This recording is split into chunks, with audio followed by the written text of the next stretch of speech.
No, my, sis. No, when the turn comes, you can counter.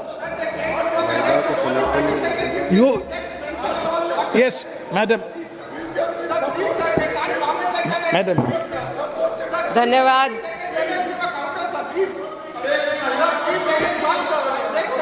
See, when your turn comes, you can counter it, no problem.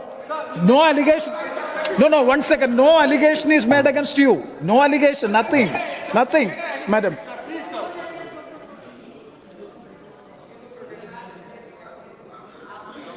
Mic is not.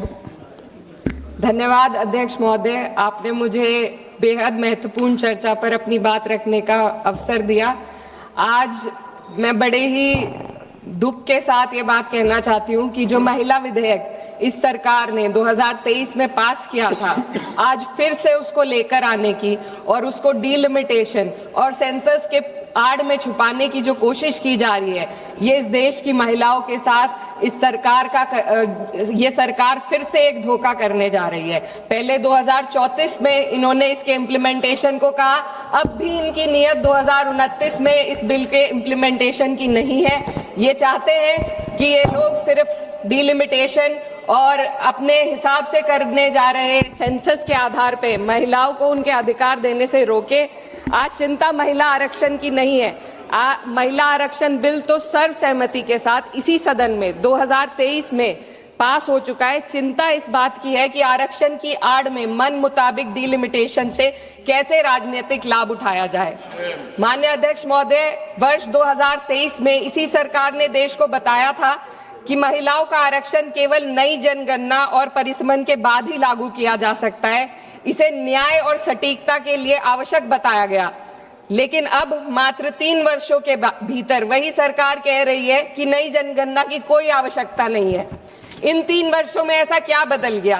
क्या संविधान बदल गया या सरकार की प्राथमिकताएं बदल गई? ये अचानक आई तत्परता महिलाओं के लिए नहीं है, बल्कि चुनावी लाभ के लिए है। पश्चिम बंगाल और तमिलनाडु जैसे राज्यों में चुनावी प्रक्रिया चल रही है, इसीलिए सरकार का यह बदलाव किसी ठोस बुनियाद पर आधारित नहीं, बल्कि शॉर्ट टर्म पॉलिटिकल माइलेज पर आधारित है। पहले कहा गया कि अपडेटेड आंकड़ों के बिना प्रतिनिधित्व अन्यायपूर्ण होगा, और आज उसी सिद्धांत को नजरअंदाज किया जा रहा है। ये और कुछ नहीं, सिर्फ और सिर्फ पॉलिटिकल अपॉर्चुनिज्म है। माननीय अध्यक्ष महोदय, इस विधेयक की सबसे बड़ी खामी यह है कि सरकार जानबूझकर पुराने आंकड़ों का उपयोग करना चाह रही है। जनगणना 2021 में होनी थी, लेकिन सरकार उसे कराने में विफल रही, और अब उस गलती को सुधारने की बजाय देश के प्रतिनिधित्व को 2011 के आंकड़ों पर चलाना चाहती है, जो 2029 में 18 वर्ष पुराने हो जाएंगे। यह विधेयक आज के भारत को कल के आंकड़ों में ढालने की कोशिश है। जब नीति लोगों को उनके वर्तमान स्वरूप में देखना बंद कर देती है और उन्हें पुराने समय के आधार पर आंकती है, तो वह केवल असत्य ही नहीं बल्कि अन्यायपूर्ण भी हो जाती है। माननीय अध्यक्ष महोदय, हमारा संविधान एक स्पष्ट ढांचा प्रदान करता है। आर्टिकल 82 ये सुनिश्चित करता है कि परिसीमन जनगणना के बाद हो, और आर्टिकल 81 और 170 ये सुनिश्चित करते हैं कि प्रतिनिधित्व जनसंख्या के आधार पर हो, ताकि हर वोट का सामान्य मूल्य रहे। लेकिन यह बिल सीधे एक व्यक्ति एक वोट के सिद्धांत को प्रभावित करता है। माननीय अध्यक्ष महोदय, स्थिति और चिंताजनक हो जाती है जब हम परिसीमन आयोग को दी जा रही शक्तियों का आकलन करते हैं। यह आयोग सीटों के आवंटन और निर्वाचन क्षेत्रों की सीमाएं दोनों का निर्णय करेगा, और सबसे महत्वपूर्ण बात यह है कि इस निर्णय को किसी भी न्यायालय में हम चुनौती नहीं दी जा सकती। इससे ऐसी स्थिति उत्पन्न होती है जहां सत्ता पक्ष पूरे देश के पॉलिटिकल मैप को अपने लाभ के लिए बदल सकती है, वे भी बिना किसी न्यायिक निगरानी के। इस शक्ति के दायरे को समझने की जरूरत है। आज सीमाएं तय करेंगी कि कौन किसका प्रतिनिधित्व करेगा, किस समुदाय की आवाज सुनी जाएगी और किसकी नहीं। महोदय, डेमोक्रेसी में पावर के साथ साथ चेक और बैलेंसेस होना बेहद जरूरी है। सरकार एक ऐसी संरचना बनाना जा रही है जहां पावर केंद्रित हो और जवाबदेही अनुपस्थित हो। जब इतनी व्यापक शक्तियां बिना किसी निगरानी के दी जाती है, तो सर 2 मिनट तो ये केवल एक तकनीकी चिंता नहीं रहती, ये प्रतिनिधित्व की निष्पक्षता को प्रभावित करती है।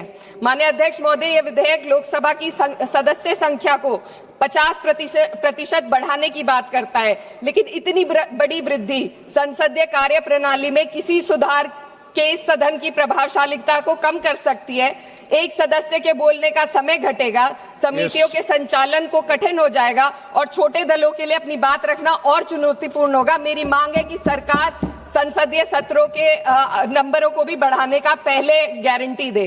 अध्यक्ष महोदय, मैं बहुत जरूरी बात रखना चाहती हूँ, 2 मिनट दीजिए। महिलाएं कोई होमोजेनियस ग्रुप नहीं है, ये एक समान एक रूप समूह नहीं है। उनकी वास्तविकताएं जात, वर्ग और सामाजिक पृष्ठभूमि से निर्धारित होती हैं। फिर भी यह विधेयक इस वास्तविकता को नजरअंदाज करता है और पीडीए समुदाय, विशेषकर ओबीसी महिलाओं को पूरी तरह बाहर कर देता है, जो इस देश की बहुत बड़ी आबादी है। ये इस विधेयक की संरचना में एक गंभीर कमी है। सोचिए, एक ऐसी युवा महिला, सर 2 मिनट्स, जो पिछड़े वर्ग या अल्पसंख्यक परिवार से आती है, जो अपने घर में पहली बार पढ़ाई कर रही है, पहली बार घर से बाहर निकलकर सार्वजनिक जीवन का सपना देख रही है, उसके पास ना संसाधन है, ना नेटवर्क है, ना राजनीतिक समाधान है। बिना उपकोटे के वह इस व्यवस्था में कैसे पार्टिसिपेट करेगी, जहां पहले से ही असमानताएं मौजूद है। ओबीसी उपकोटे के बिना इस आरक्षण का लाभ पहले से ही सुविधा संपन्न वर्ग तक ही सीमित रहेगा। वंचित समुदाय की महिलाओं को एक बार फिर हाशिए पर धकेल दिया जाएगा। अध्यक्ष महोदय, नेताजी स्वर्गीय मुलायम सिंह यादव जी ने हमेशा स्पष्ट रूप से कहा कि सामाजिक न्याय के बिना, ओबीसी कोटे के बिना महिला आरक्षण का लाभ सिर्फ एक सीमित दायरे तक रह जाएगा।